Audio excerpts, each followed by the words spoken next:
One of the great obstacles to real classical Catholic studies is that these studies run through Aristotle. And when we read Aristotle, we can find that understanding the works of Aristotle can be very difficult. And because of the difficulty of reading and understanding Aristotle's works, many simply give up. But Aristotle's really not as difficult or as much of an obstacle as he appears to be. And it's important to understand why Aristotle's writings can appear so difficult. If you think about Aristotle teaching in his own generation, in his historical context, you have to remember that he was a student of Plato and attended Plato's school of philosophy.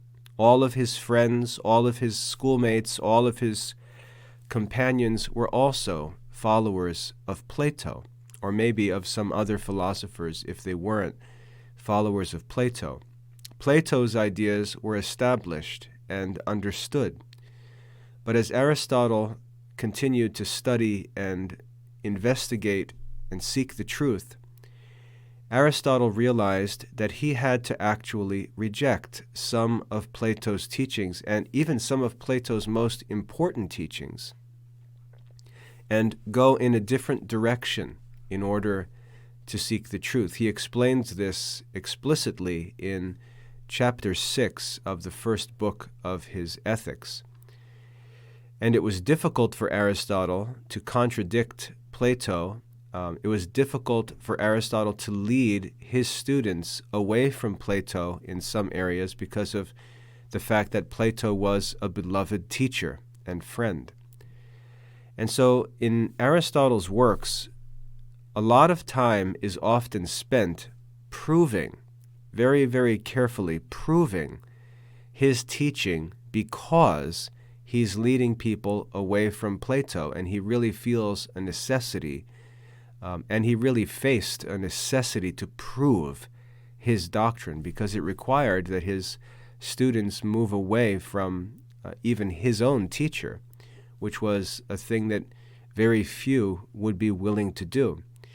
So Aristotle often spends a lot of time disproving other ancient philosophical teachings and proving his own teachings as if his audience is skeptical and not ready to follow him, not sure if he's right or not. And so he has to really pour himself into this work of proving himself to be true, proving his ideas and conclusions to be necessary. So there's a lot of work, a lot of time, I should say, spent in his writings proving that ancient ideas that were taught at the time or before him were false and that his ideas are actually true. That was a big deal in his generation because he was leading people away from those ideas. In our generation, when we read Aristotle, things are very different. First of all, we're not Platonists. We're not all students in Plato's school or students in some other ancient philosophical school that are going to doubt Aristotle's teaching. In fact, we have reason not to doubt, but to trust Aristotle's teaching. Because in the 13th century, men like St. Albert the Great and St. Thomas Aquinas proved for us that the teaching of Aristotle, rather than Plato, rather than any other ancient philosopher, agrees with the principles and teachings of the Catholic faith. The scholastics, again, that refers to originally St. Albert the Great and St. Thomas Aquinas, they proved for us in their writings that Aristotle is true, and Plato, where they disagree, is false. And so when we pick up the works of Aristotle, we're not picking them up like Greek students who followed Plato in the 4th century before Christ and have no have no certainty that Aristotle actually knows what he's talking about. We're not reading Aristotle the way his own students would have listened to him. We're reading Aristotle in the 21st century of the Christian era, certain that Aristotle's teaching is true.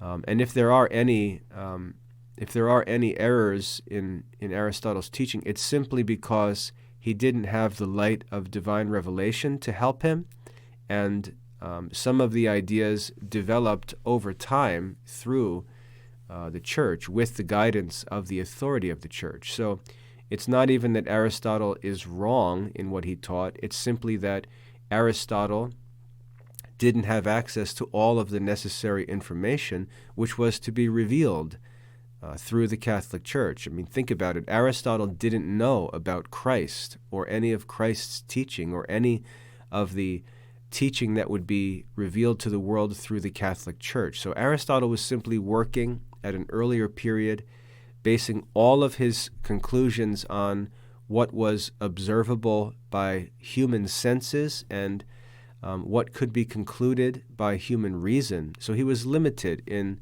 the material that he had to work with. And later on in history, 17 or 1800 years later, men like Albert the Great and Thomas Aquinas, with all of the light of divine revelation and hundreds of years of additional experience in the development of human thought, were able to prove that all that was revealed through the Christian faith, through Christ's incarnation and teaching, and through the study and growth of the Catholic Church, perfectly agreed with the philosophy of Aristotle. So when we as Catholics in the 21st century read Aristotle, we don't necessarily need all of that proof that his ideas are true, or that Plato's are false, or that those of other ancient philosophers are false. We already know, trusting in the testimony of the scholastic philosophers of the 13th century, we already know that Aristotle is trustworthy. So it's important for us to read through Aristotle's explanations, but at the same time realize that they're not necessarily written for us. And that's why, even though it may be difficult to read those passages, one of the reasons it's difficult is because we're not Platonist philosophers to begin with. So it can be difficult to read those passages, but really those passages don't even affect us. And so that's why it is difficult to study Aristotle, but at the same time, it's not that difficult to study Aristotle, because most of his difficult passages are actually not important to us, because we already know that Plato was wrong and Aristotle was right. And we know that because of the testimony of doctors of the church whom we trust. So if you're reading Aristotle, or trying to read Aristotle, or trying to study the works of Aristotle in the Classical Liberal Arts Academy, if you find yourself having a difficult time or getting stuck in a lesson, ask for some help, because I may be able to just push you through a lesson that is difficult to understand, but really not that important, simply because of where we are in history. So Aristotle is not as difficult as he may appear because of our historical context. I hope that's helpful. God bless.